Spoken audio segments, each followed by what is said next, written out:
Our reading is from the book of Isaiah, chapter 6, verse 8. Also, I heard the voice of the Lord saying, "Whom shall I send? And who will go for us?" Then I said, "Here am I, send me." Please be seated.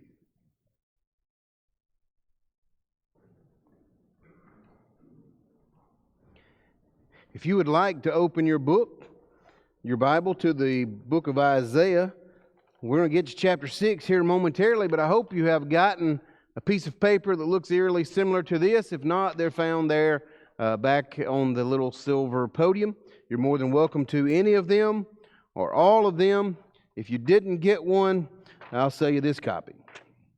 No, I'll make sure you get a copy. This one actually, I drifted away on my hole punching skills on this one. So, as we've been looking at the idea of the scarlet thread that runs through the Bible, the mention of Jesus the Christ as He drips off of every page, we make our way to the book of Isaiah tonight. And I like Isaiah, not as if I don't like the others. And it's a very convenient book. There are 66 chapters in the book of Isaiah. Does that correlate with any other 66 you think you might know? There's 66 books in the Bible. The first 39 books in the Bible are the Old Testament. The second 27 books in the Bible are the New Testament. In the first 39 chapters of the book of Isaiah, it deals with the fall of Jerusalem. In the last 27, it deals with the coming Messiah. It's interesting then that the nation of Israel would call this book the Little Bible. It puts our mind in the same frame of reference as the Bible does. The key word found within the book of Isaiah is probably salvation. It's mentioned 26 times. I think, is it 4 or is it 7? 7 times in the other books of the prophets. In their entirety, it's only mentioned 7 times. And he mentions it 26. You think that's important? Absolutely. We'll do a straw poll here. How many of you do not want salvation? That's even important to us, isn't it? Sure. And so as he's writing these things, he's writing to these things to a group who will be upcoming and facing a lot of problems, and yet he is still reminding them that salvation is right on the horizon. Because I made these up, I get to assign whatever key verse I want to. Although they are all good, I have assigned on this particular page, Isaiah 7 and verse number 14. Behold, there, the virgin shall conceive and bear a son. There are 2 things I particularly like about Isaiah 7:14. One is the fact that Mary is mentioned about 370 years before she's born, or 770 years before she's born, and Jesus is mentioned about 750 years before He's born. The virgin. You may have one that says a virgin. That's an incorrect, just happens to be an incorrect article. The virgin, the one that He has already chosen. That particular bloodline, the reason why He chose Abraham in the first place, is coming to fruition through this one. The key phrase, Holy One of Israel, found 25 times, and the simplified form, Holy One, found 8 times. I have assigned the key chapter as 53. That sort of puts it all into perspective from the key verse where He's born and by how He will be born through that virgin to the way He'll die. Sort of, in my mind, it sort of all ties it in there. If you don't think so, our minds just work differently. The name Isaiah means salvation of the Lord. Isaiah was part of the royal family. He was a king, or he was a cousin to King Uzziah. Now, we're going to talk about him tonight. This is going to be, chapter 6 is going to be somewhere around 748 to about 734-ish, somewhere around there. Isaiah was very spiritual. He was highly educated. He really worked in the court system. He was for lack of a better term, and this really doesn't describe his job, but for lack of a better term, He was the court stenographer, but not really. He did do that job, although he was very frequently alone and had a personal relationship with the king at the same time. And so he occupied a few hats while he was in Jerusalem. He is one of the most well-known prophets. He's called the Prince of the Old Testament. There are three main divisions in this particular book, and three main kings within this particular book. He was a contemporary with Micah and Judah and Amos and Hosea in Israel. History tells us that Isaiah was sawn in half according to Hebrews chapter 11 and verse number 37. That's the reference there. Even some that were sawn asunder. The quickest way to saw someone in half is, as we have seen on every magic show ever, right, kind of right down the center. History would let us know that Isaiah dies an interesting death as they hollow out a log, and then they encase him in this log and they close it up. And then they start from the feet and they begin to saw this log in half lengthwise so that he suffers the longest. I wouldn't do that. Well, you can't be Isaiah. Isaiah saw the northern nation and the southern nation both punished by God. And within this particular book, there is a reckoning of the coming of the Christ. Chapter 6, in the year that King Uzziah died, I saw the Lord high and lifted up, sitting upon His throne, and His train filled the temple. And above it stood the seraphim. Each one of them had 6 wings. With 2 of the wings He covered His face, with 2 of the wings His feet, and with 2 wings He did fly. And one cried to another and said, Holy, holy, holy is the Lord of hosts. The earth is full of His glory. And the post of the door moved at the sound of His voice of him that cried, and the house was filled with smoke. And then I said, Woe is me, for I am undone. I am a man of unclean lips, and dwell in the midst of a people of unclean lips. For mine eyes have seen the King, and the glory of the Lord of the hosts. Then one of the seraphim flew unto me, having a live coal in his hand, which he had taken from the altar with tongs, and laid it upon my mouth, and said, Lo, this day hath touched thy lips, or lo, this hath touched thy lips, and thine iniquity is taken away, and thy sin is purged. I also heard the voice of the Lord saying, Whom shall I send, and who'll go for us? And then I said, Here am I, send me. And He said, Go and tell this people, Hear ye indeed, but understand not, and see ye indeed, but perceive not. Make the heart of His people fat, and make their ears heavy, and shut their eyes, lest they with their eyes see, and hear with their ears, and understand with their hearts, and convert, and be healed. And then I said, Lord, how long? And He answered, Until the cities be wasted without inhabitant, until the houses without man, until the land be utterly desolate, and the Lord hath removed men far away. For there be a great forsaking in the midst of the land. But yet it shall be in the 10th, and it shall return, it shall be eaten, as a tall tree, as an oak, and the substance in them, when they cast their leaves. So the holy seed shall be the substance thereof. Isaiah chapter 6.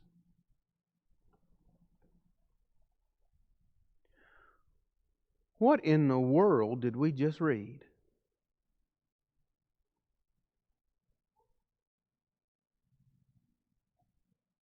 Have you ever woken up from a dream and thought, what in the world did I just dream? My favorite ones are when I am, obviously I'm asleep, but I'm driving my truck and for some reason I begin to fly my truck. That's fun. You can just fly it around, do whatever you want to do. This is neither a dream nor is it reality. Isaiah, in the middle of the day, finds himself in a trance.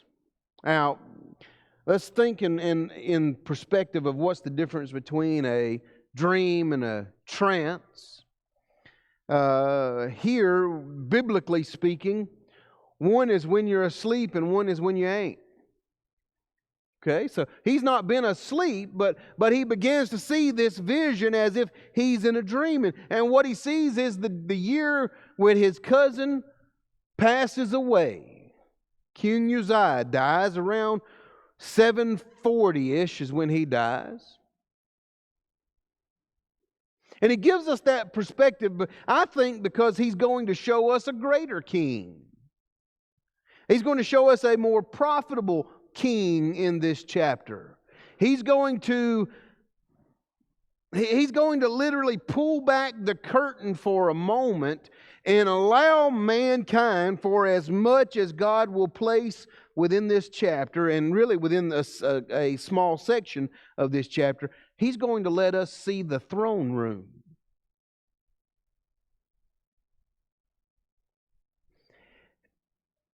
And when Uzziah, the king, his cousin, dies, Isaiah sees the throne room. He sees the throne. He sees one sitting on it who is very tall, high, and lifted up. That is, that everyone around him is not on the same level as he is. Would you like to know why? Because nobody around him is on the same level that he is.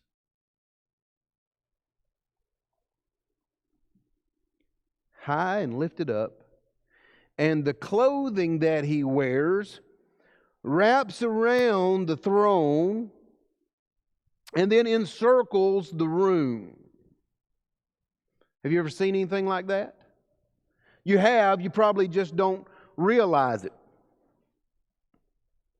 How many of you went to weddings in the late 80s, early 90s?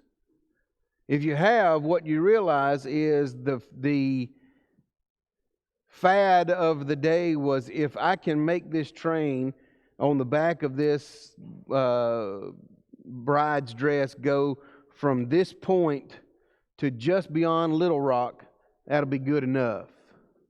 You know, it would be all clumped up and, you know, you'd have 2 or 3 little girls there holding it, straightening out, all that kind of thing. This is the exact same thing. His clothing is laying around, and he hasn't spoken a word yet. All you see is him sitting up on this lofty throne, and his clothes encircling everything, showing his greatness.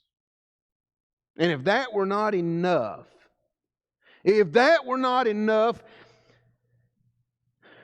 there's a select group of created beings that we don't know about, that, boy, we wish we did. Or we know enough, as it were, to put in a thimble and rattle around. We wish we knew more. Don't you wish you knew what the angels do and what they look like and what they were created for and what they were supposed to do and all those kinds of things?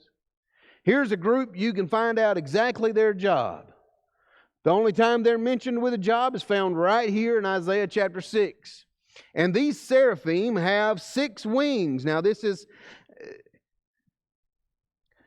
please take out of your mind the baby that's found on the angel soft package. Take him completely out of there. This is not this one. Yeah, well, what does he look like? He's got 6 wings. Yeah, well, what else? I don't know. I'm reading exactly what you're reading. Yeah, but preacher, what about... I have the same book you do. I don't know what they look like other than they have 6 wings. And 2 of them, they covered their head. Why would they do that?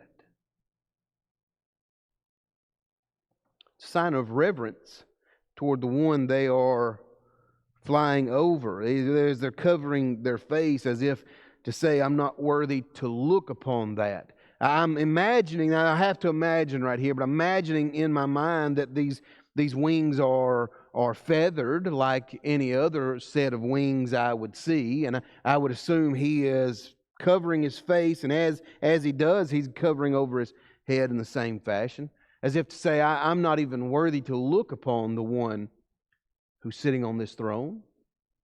With two, he covers his feet, symbolically claiming, I am not even worthy to stand on the ground where this throne is. How do you know that? Because he's hovering with the other two. How do you hover with wings? Ask the hummingbird. That's all I can tell you. I don't know. Does his wings flap like that? I don't know. Y'all are really going way above my pay grade. I'm reading the same thing y'all are. I don't know how the mechanics of it work. I am not a mechanic, nor am I an aviation or a bird, whatever that one would be, a bird expert, but I can tell you kind of what's happening. They're hovering. And as they sit within this room and they're hovering, they begin to look to the right and to the left of each other, and they begin to scream from one to the next. And these are the words that they scream to each other. Holy, holy, holy is the Lord God of hosts. And then it goes from the right side all the way over to the left side. And then from the left side all the way back over to the right side, just in waves after waves after waves. Are you understanding it yet? Do you know where you are? Do you understand yet? No, we don't understand, because then he speaks. Now listen what happens when this one from the throne speaks. When he speaks, the structural integrity of this room vibrates and moves. Is that right? Shake or nod. I don't know everything I know about everything, but I'm going to tell you this. If I'm walking through those double doors back there and the door jamb just sort of crumbles, I'm going to be highly suspicious of how that was put in, right?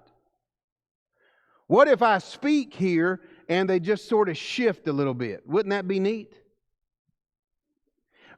That would absolutely be not because of any power that I possess. But here, the one who is speaking has the power to move structurally where he is. Does that say something about the one who created where he is? Or does it say more about the one who is speaking?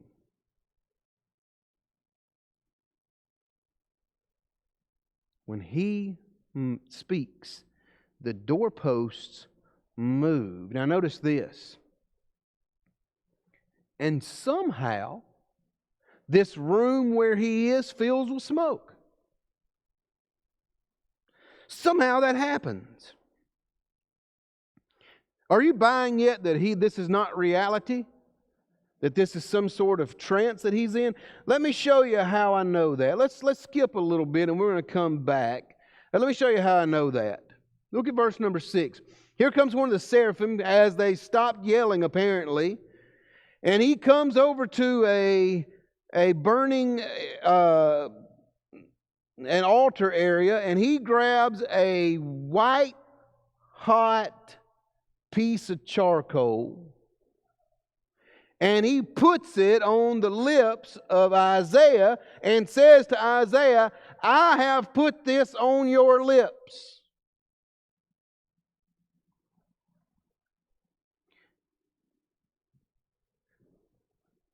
One day, my grandfather never threw anything away. And one day I was helping him clean slag off of some old, I guess, I don't know how old these nails were, but they looked like maybe perhaps they were from the frontier era. And I would heat them up with a handheld torch and just sort of scrape them off.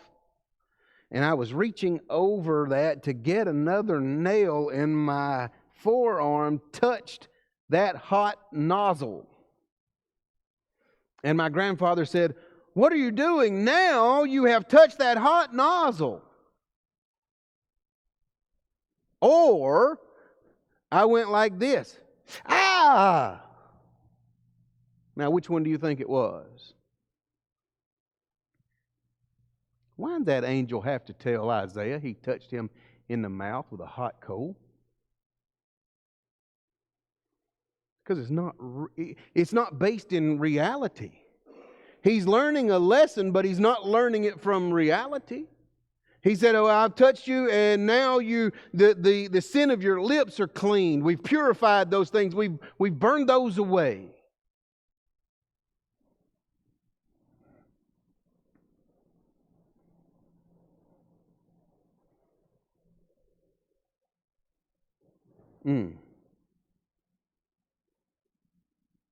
Your sin is purged.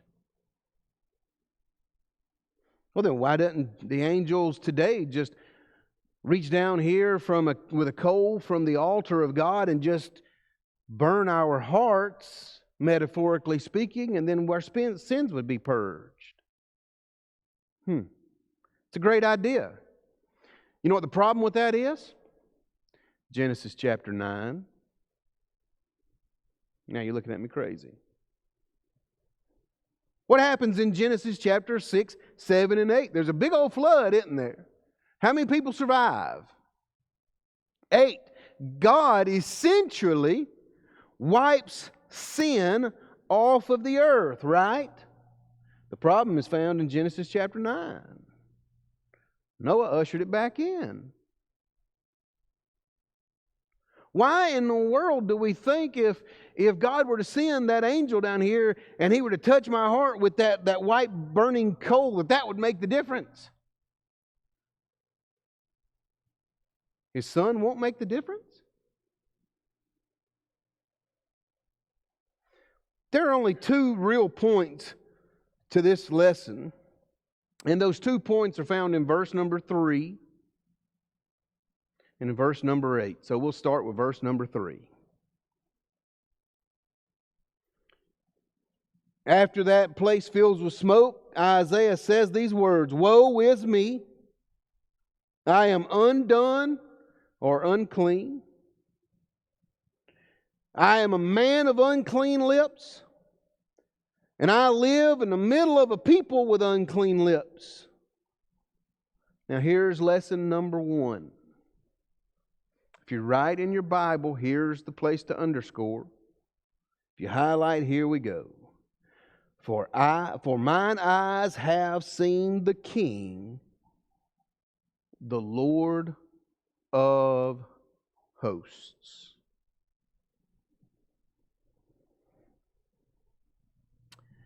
Mine eyes have seen the King. Church, listen to me.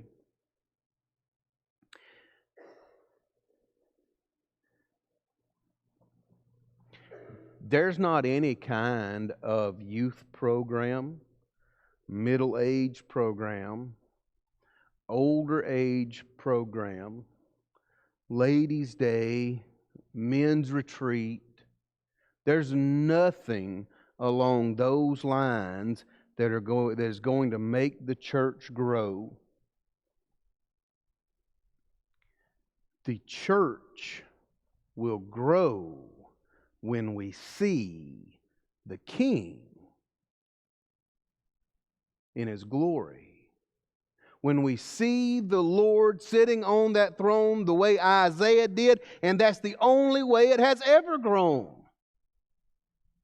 It's not going to grow any other way other than seeing, understanding, and submitting to the authority of God. The end. Point number 2. Found in verse number 8. Also, I heard the voice of the Lord saying, "Whom shall I send, and who will go for us?" Then I said, "Here am I, send me." Isaiah was not from the United States. Did you know that? Isaiah lived all of his life in Israel.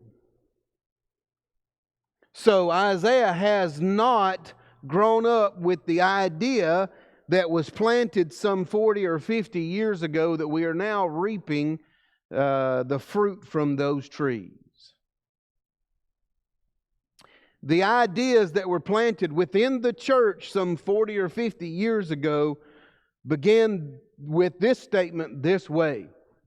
You know what we should do down there at the church? You know what they should do down there at the church?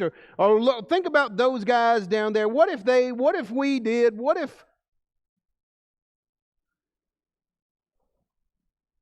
The problem with those statements is we, down there, them. Here's what Isaiah said. I don't care if everybody else in Israel doesn't do anything. I don't care if they don't lift one single finger. God can use me exclusively. And what we say is, this is what they should do. This is what we should. When's the last time you heard somebody say, you know what I'm going to do for God? Whether credit is given anywhere else or not, whether anybody knows what I have done, whether anybody sees it, hears about it, gives me a pat on the back, who cares? But what we find ourselves doing is saying, they ought to, we ought to. And we can say that because we like to give that to someone and then back away and say, that was a good idea. I didn't have to lift a finger doing that.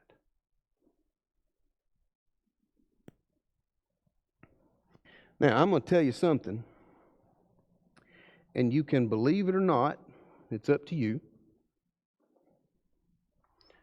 But statements like,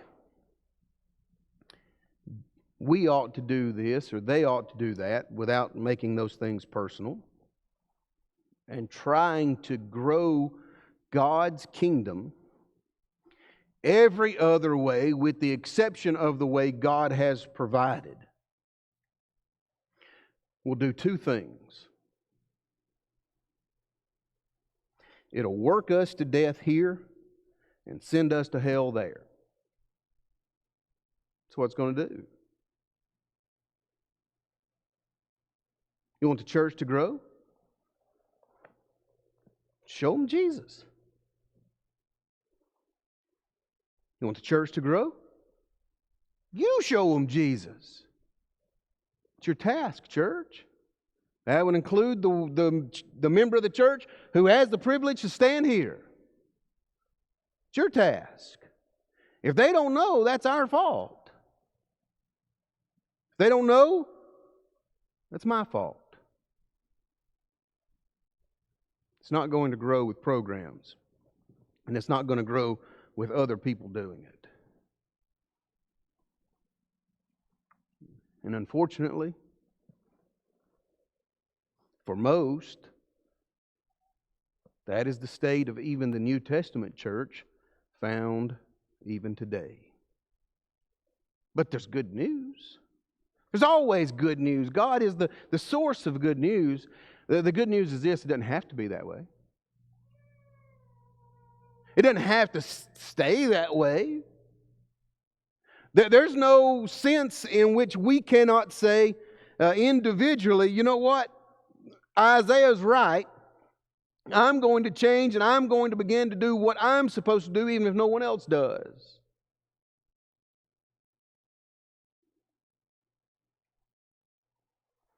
Perhaps when that happens,